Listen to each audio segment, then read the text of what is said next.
and get down to... There you Then I guess go. you just found that out. You know. All right. We get to vote on anything that you change. Okay. Works for me. All right, so we've come full circle back to Tazria. Last year we talked about the instructions pertaining to lepers and moldy clothes and moldy households. Today we're going to kind of, towards the end of the study, we'll kind of answer a question that actually Susan brought up about 3 years ago. We just dug into it, huh? Yeah, about the laws of nidot after childbirth, and why is it different for a boy as it is for a girl. So we'll kind of do the topical part of the idea at the end, because it's a real quick answer. But let's talk to our Elohim and take a look at this Torah portion. Father, we thank you for this opportunity to study your word. We ask, Father, that you'll open our eyes, open our ears, and open our hearts so we can see, hear, and understand. We ask in the name of Yahushua. Amen. So, we've learned over the years that just because it says something on the surface doesn't necessarily mean that it's what it's going to say below the surface. And below the surface we can find a number of different concepts. So we're going to look at one of these ideas. We're going to look at Parsha Tazria, and the whole Torah portion is at the top. It's 12:1 through 15:33. We're not going to do 12:1 through 15:33. Vayikra. Huh?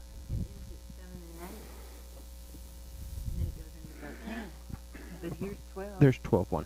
Right. There you go. Right. Remember, it opens left to right instead of right to left. It says up from 6 to 40. No, you're going the opposite direction.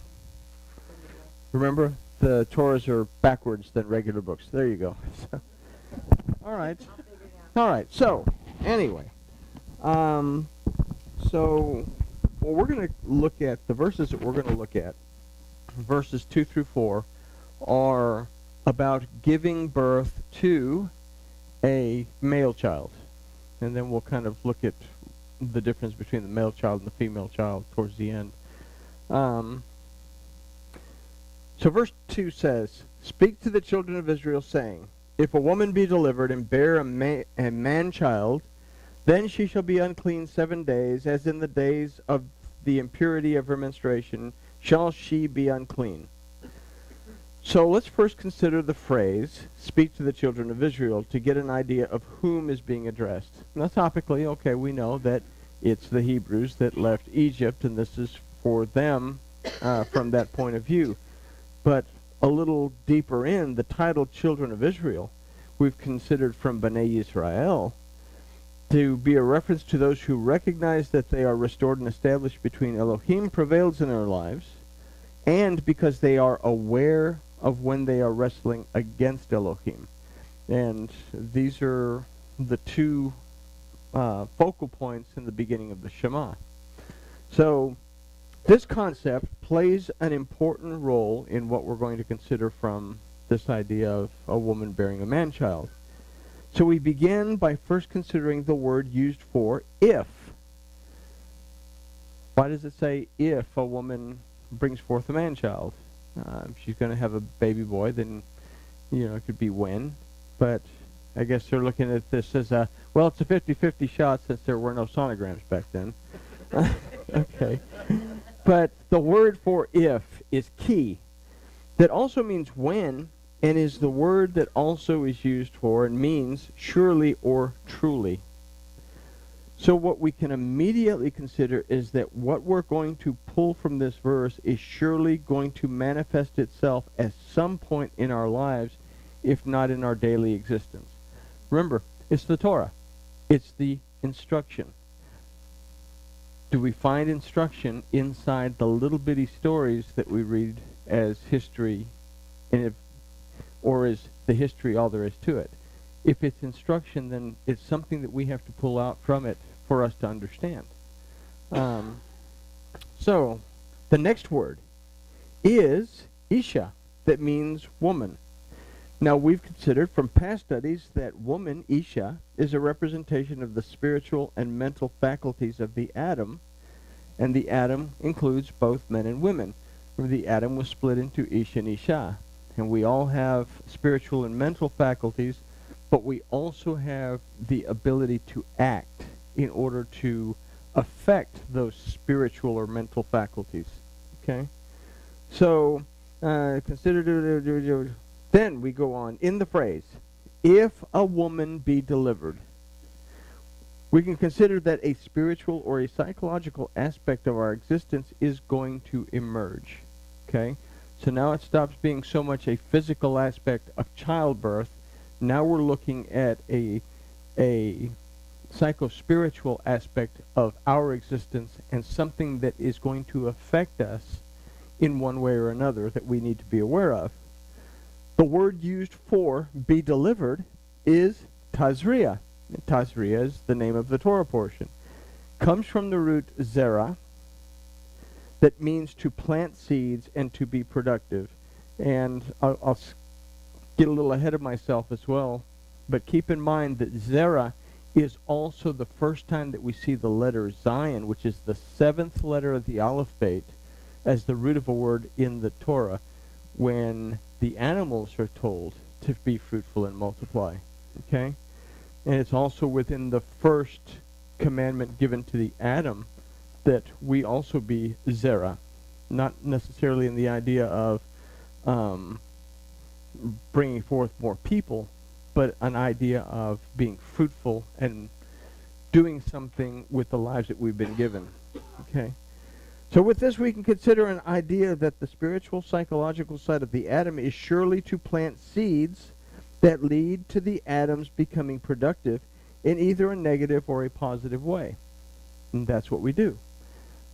Something throughout our day, and we can say several somethings throughout our day, impregnate us with either a positive outlook on whatever or a negative outlook on whatever. So tazria is followed by the word veyalda, that means to bring forth. What is brought forth is a man-child. Okay? So first we have to consider the masculine aspect. So anytime we see a masculine aspect, we consider a physical action that brings forth a spiritual result or a psychological result, either way. So thought or belief brings forth action. Okay? Thought or belief brings forth action. And that's something to keep in mind as to now we have to consider how important it is to examine the belief before we act on the belief. Because we've seen throughout history that people have believed something. Okay, and we talked about belief kind of the other day, that the difference between belief and knowledge is that knowledge is something that we gain from experience, whereas belief is something that we simply take on hearsay, so to speak. I tell you something, you believe it, but you don't experience what I tell you. So there's a difference between knowledge and belief. Does that make sense? Okay, hopefully so. All right. So, man-child. The word for man-child is zakar. That can mean man-child, but more specifically, zakar as a word means to remember or to call to mind. So, the concept that we can now consider is that the spiritual, psychological side of the Adam is sure to plant a seed that will lead the Adam to become productive in either a positive or negative way, and it is this seed that will come to the mind of the Adam to affect his or her actions. Okay? Ultimately, what we believe, whether we've proven it or not proven it, is going to affect the action that we take place. Okay? And this didn't turn out too good for the Jews between 1939 and 1945 because of the Holocaust. These were beliefs. No one had experienced their Jewish neighbors being everything that the propaganda had made up that they were. Okay? In fact, only a small number of Jews, in fact, really no Jews in Germany were responsible so much for the Bolshevik Revolution that caused so much trouble in Germany. And this is why there was such a hatred, because a handful of Jews revolted and caused all this problem, they blamed all of them. So there's no experience of something bad from your neighbor, but there's a belief that because this group did something, everyone else is going to be the same. And the same thing in the 4th century through the 13th century, where you have basically the Dark Ages, where the priests are telling the people what the Bible says, and they take their belief on blind faith, and the result is that atrocities are committed one Christian to another Christian. The Crusades, you can manipulate people through affecting their belief system, whether they've experienced something or not. So what we're learning here is we need to understand why we believe what we believe, not just from the scriptural point of view. Do we have any evidence that would cause me to act in such a way? Sorry if I'm rambling on and on. It's just a lot of stuff that jumps in there. So what we must very seriously consider is that every belief that we bring into our existence must be verified before it is acted on. The verse continues saying, "She shall be unclean 7 days." So it is here that discernment and understanding must take place.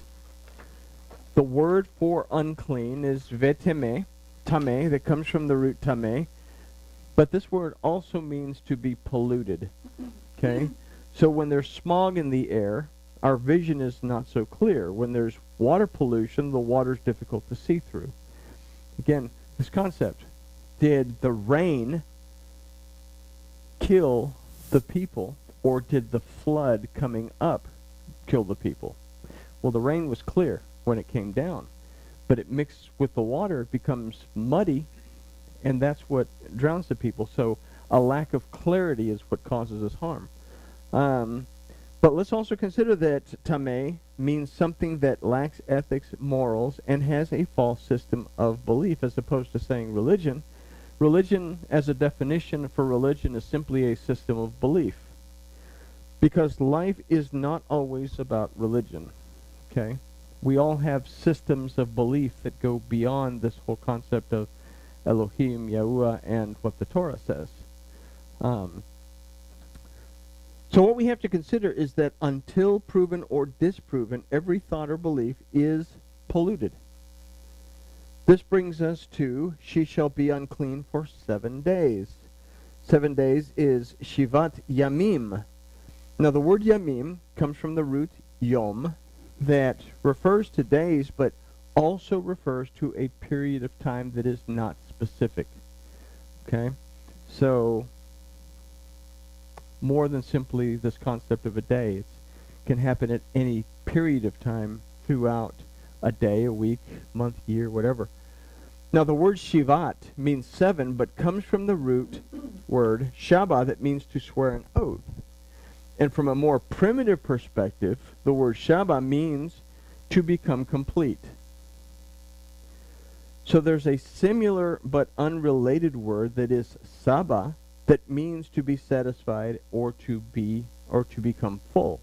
So what we can consider is that for every belief that comes forth into our mind, where we must be, or there must be a period of time to examine this belief in order to clear the air or clear the water before we commit ourselves and our loyalty to this belief by and through our words and actions. Let's think about that. 7.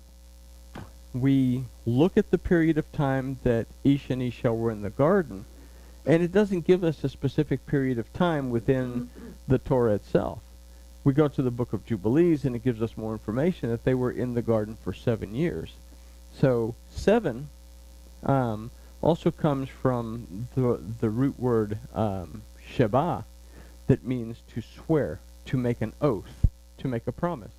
So 7, if we consider that for everything we must take a period of time to prove something through trial and error before we accept it as something that we're going to put into a permanent action in our lives.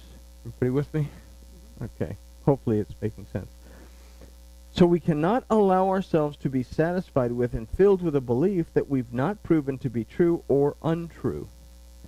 Again, very important we understand this isn't simply about religion and Torah. This is everyday stuff, because we're all faced with things that we have to either prove or disprove. The next word in this phrase is kimei, that also comes from the root yom, that also refers to a period of time. And this is a time of nidat, that means impurity, but also refers to a time of impurity or a period of time that is set apart for a specific purpose. Okay? So it means impurity, but it also means something that is separated from another thing or set apart from another thing for a specific purpose. So this impurity does not have to only be physical. Nidat can also refer to a spiritual or psychological impure state of being. So we're looking at this as the female body's condition after birth from a topical point of view. We're going to put her aside so that she can take time to rest, recuperate, and not be bothered. We don't want her traveling to the sanctuary or anything, not because she's unclean, but because she needs to rest. Childbirth back then was a nightmare compared to what childbirth is today. Oh, not coming out the right way? Fine, hand me the scalpel, we'll take it out the other way, and we'll, do it laparoscopically. I don't know, but you know what I'm saying? That it's a lot easier, give her a epidural or whatever, and back then childbirth was a brutal experience, and if things went wrong, well, Rachel died giving birth to Benjamin. Happened all the time. And there was nothing to say that they wouldn't bleed to death afterwards because, well, there was no way to know what had gone wrong. So this word means more than simply a physical state, though. It also refers to a mental or a spiritual or psychological impure state of being. So what we consider is that we explore any new belief, or old one for that matter. We must take time to keep it separated, set apart from our reality, until we can either prove or disprove it. Okay? This is a time of devotah. In the verse, this word is used to say menstruation, but specifically means a state of being unwell. So proving or disproving a belief can cause conflict within, and it is during this time of contemplative conflict that we must keep this belief or these beliefs isolated until we can bring clarity to them. Okay? If we bring this into a Torah perspective and in a relationship with a perspective, then we have to understand that there is a ton of stuff on the internet, bookstores, and everywhere else that we get information on how to have this relationship with Elohim. We need to examine that and understand where it came from and be sure that it's in a pure state before we bring it into our belief system, or it can whack out our system of belief to where now we're trying to make everything in the Torah work to fit our doctrine, as opposed to make everything in the Torah work so that the entire Bible all the way through flows. Okay? All right, devotah. Proving or disproving a belief can cause conflict within, so it's during this time of contemplative conflict that we have to keep these beliefs isolated until we can bring clarity to them. We must not act or speak before we've established a belief to be true or untrue. Though the root letter of the word tazria is the 7th letter of the Aleph Beit Zayin, that means weapon, but also from its root zan means food or nourishment. 7th also represents a period of rest. This plays a role in taking the time to truly discern and understand a belief, as it will either affect our protection, nourishment, and rest in a positive way or in a negative way. It'll either bring us rest and keep us safe and sound, or it'll starve us to the point that we're worn down.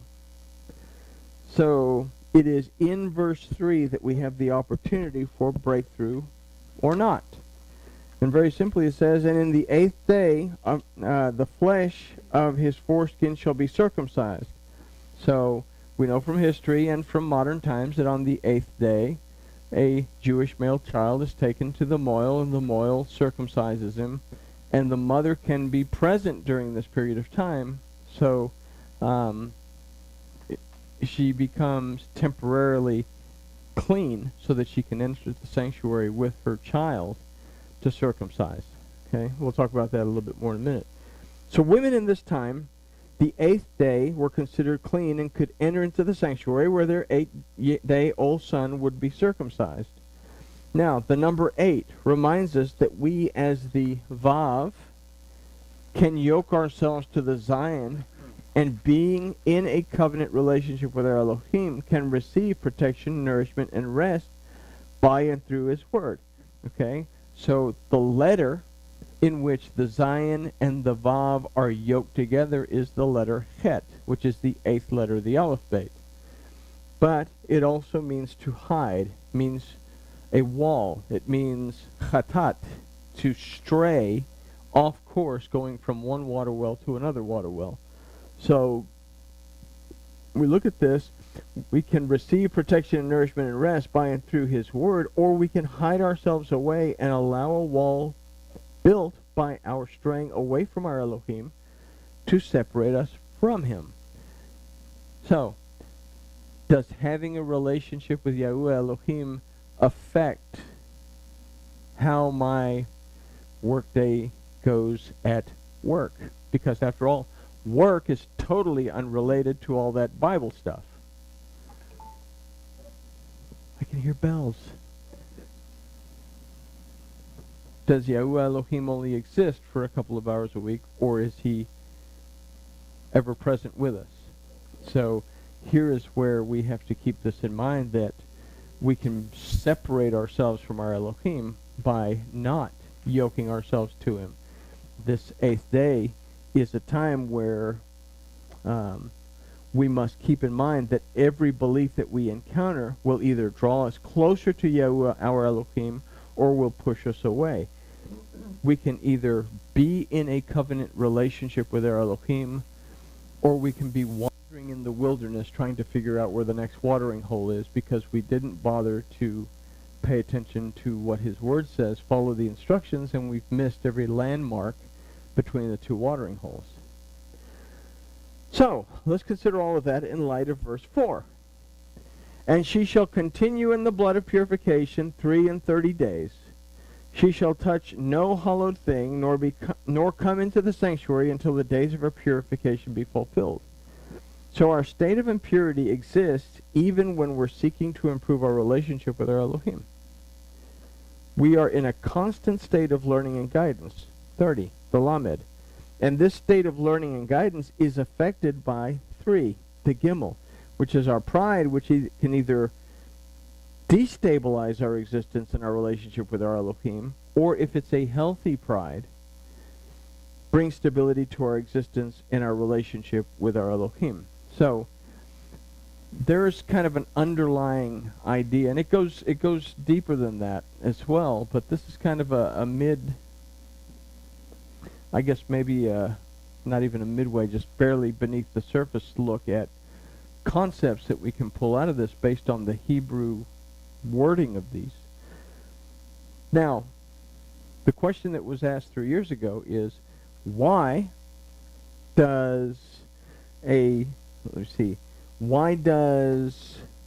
woman only have to hang out for 33 days and kind of chillax when it's a boy, and for a girl she has to continue 66 days, and she's going to be unclean for 2 weeks as opposed to being unclean for 8 days? What's the difference? So we look at it on a topical note. History tells us that the times of impurity were different with a son than with a daughter. The time was shorter with a son, as the son would be dependent on the father for learning. So why 8 days? Why is she good after 8 days? Because the Torah states that on the 8th day he is to be circumcised. She has to be able to take him to the temple, the sanctuary, be there when he's circumcised so that she can take care of him, feed him, all this other stuff. They say that Seth, for instance, was breastfeeding when I circumcised him. So, and he didn't cry. He didn't cry. He didn't cry. He didn't whimper. He didn't do anything. He was just, you know. So, then, since the father takes a more active role with the boy, her period of time is not as long as it would be for a girl, whereas the time of impurity was longer with the daughter, so that the mother and the daughter bond would be stronger as daughters develop, as the daughter's development would be the mother's duty. Okay? So, no specific reason for the fact that they're two different lengths of time other than culture. Culture is that the fathers raise boys because the fathers want to raise, in this time, warriors, so they want to raise, nowadays they all want their children to become doctors, lawyers, rabbis, football players. But the daughter had to bond with the mother and had to have a very strong bond with the mother. And we see this with Naomi and in the story of Ruth, that bond between Ruth and Naomi. So this is why the daughter would spend more time with the mother without the mother having to have responsibilities to do a whole lot of other stuff. I say again, it goes into culture at this point. But if we were to tear these verses apart, we would probably find a lot of deeper significance within those things. So anyway, real short, quick, sweet, to the point. Hopefully it's useful information. You know, we our beliefs lead to actions, and that's something that we need to be aware of. That if we go to guns based on something that we haven't proven, then oftentimes it's going to come back and nip us in the bud. There we go. And I guess with that we'll say grooviness has been achieved.